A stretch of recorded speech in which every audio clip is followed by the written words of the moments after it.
আসসালামু আলাইকুম guys, welcome to my new blog. এটা হচ্ছে সিলেটের জাফলংয়ের সেই মায়াবী ঝর্ণা। আগের পর্বে আমরা দেখেছিলাম, এখন এখান থেকে আবার শুরু হলো। এখানে আমরা সিলেটে ঘুরতে জাফলং এসেছিলাম। এটার একটা main view point, tourist spot এই ঝর্ণাটা।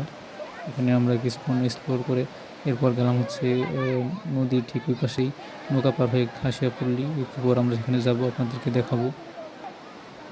এই যে এখানে ঝর্ণার এই অবস্থা অনেক কিছু করতেছে। আমরা এখানে ঘুরলাম, ছবি টবি তুললাম। চারিদিকে মোটামুটি ভালোই বন জঙ্গল বা প্রাকৃতিক ন্যাচারাল গ্রিনারি সিন। আর চারপাশে তো পানি, এখন বর্ষাকালের কারণে ঝর্ণা পড়তেছে পাথরের উপর দিয়ে। এখানে এই চারপাশের ভিউ, অনেক মানুষ এখানে আসছে, আনন্দ করতেছে, গোসল করতেছে।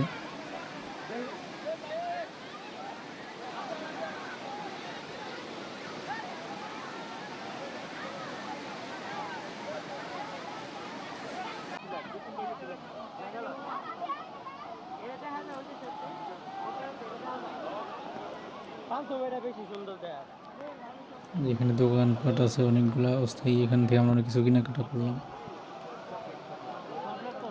ফোনের জন্য একটা কভার কিনছিলাম, মানে ওয়াটার রেজিস্ট্যান্ট, বৃষ্টির কারণে। পরে যদি ওটা কেনার সাথে সাথে বৃষ্টি চলে গেছিলো, জন্য ওটা কাজে লাগে নাই। এটা হচ্ছে খাসিয়াপল্লী। এখন আমরা হেঁটে একটু পর চা বাগানের দিকে যাব, খাসিয়াপল্লির ভিতরে। এখানে আমরা চাটা খেলাম আর কি, আর চা বাগানে ছবি তুললাম। কম টাইম মোটামুটি চা পাওয়া যায় ভালো এখানে, স্থানীয়ভাবে লোকাল প্রোডাক্টের আর কি। এটার ভিতরে চা বাগান, চায়ের দোকান।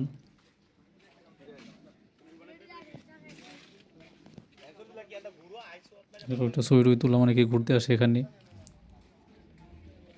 বিভিন্ন রকম দোকানপাট আছে কেনাকাটার।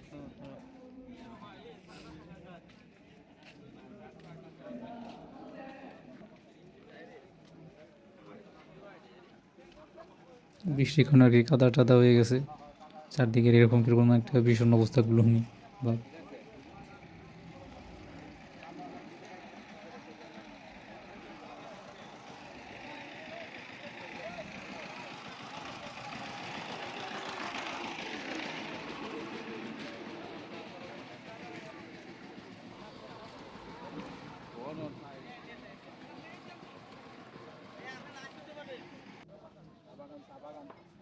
এই যে এখানে কিছুক্ষণ চায়ের বাগানের ভিতর দিয়ে ঘুরলাম, ছবি টবি তুললাম, ভিডিও করলাম। তবে এখানে পাতা ছেঁড়া নিষেধ, এখানে লেখা আছে পাতা ছেঁড়া যাবে না।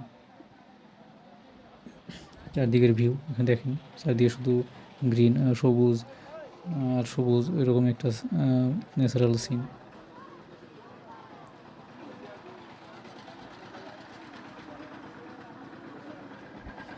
বাগানের ভিতর দিয়ে চলার জন্য একটু এরকম সরু রাস্তা আর কি এটা।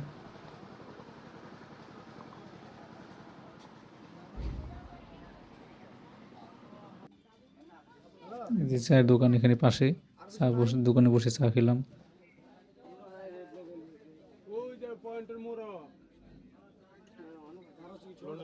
বিভিন্ন রকমের চা পাওয়া যায়, তবে চায়ের এই ঘ্রাণ বা মান এটা অন্য জায়গার চেয়ে ডিফারেন্ট, ইউনিক চা এখানে, স্বাদও আলাদা এটার টেস্ট।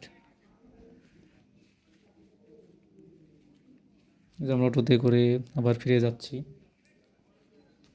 রাস্তার দুপাশে এরকম আর কি বন বা কৃষি জমি ওনাদের।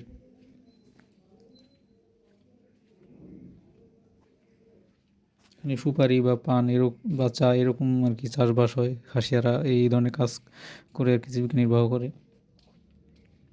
ভিতর দিয়ে যাচ্ছি আমরা, এখান থেকে একটু হেঁটে তারপর আমরা অটোতে চড়বো।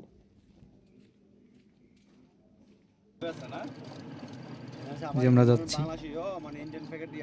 আমরা খাসিয়াপল্লির ঘাটে থেকে ওখানে থেকে নৌকা দিয়ে আবার সেই জাফলংয়ের যেখান থেকে আসলাম ওখানে নিয়ে ফিরে যাবো আবার।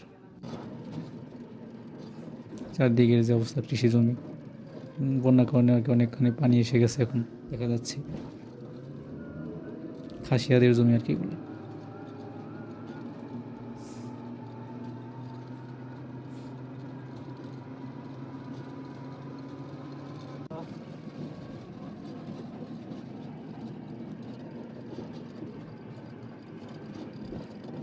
এখানে কি আমাদের এটা অটো রিজার্ভ করা, এই অটো দিয়ে আর কি আমরা বেরাইলাম এখানে।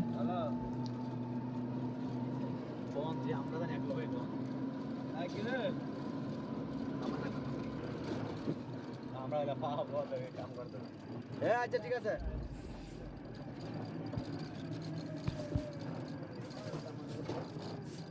ঘুরতে দিয়ে দিছি আর কোটা আরামসে ঘুরো টিয়া লাগে বসে কৃষি জমি চাষবাস করছে ওরা।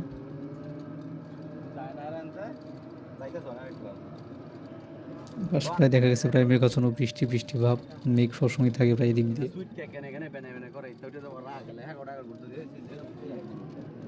খাসিয়াদের ঘরবাড়ি আর কি এলাকা।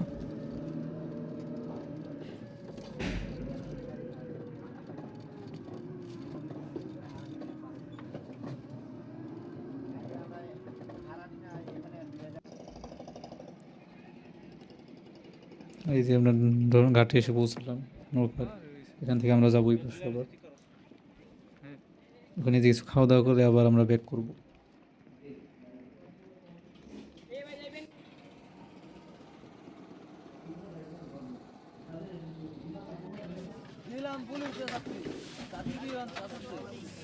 এই যে আমরা এখানে খেলাম কিছু কম টাইমে মোটামুটি পাওয়া যায় খাবার ঝর্ণার এই পাশেই, অস্থায়ী দোকানগুলোর পাশে। চারদিকে এখানে শুধু বালি, আর পাশে তো পানি, নৌকার ঘাট। আমরা এখন নৌকায় চড়বো, নৌকায় চড়ে যেখান থেকে আমরা আসছিলাম সেখানে আবার ব্যাক করবো।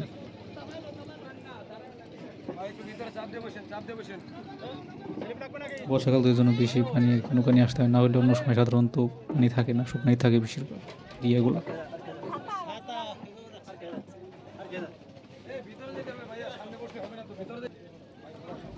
Tata bye bye guys.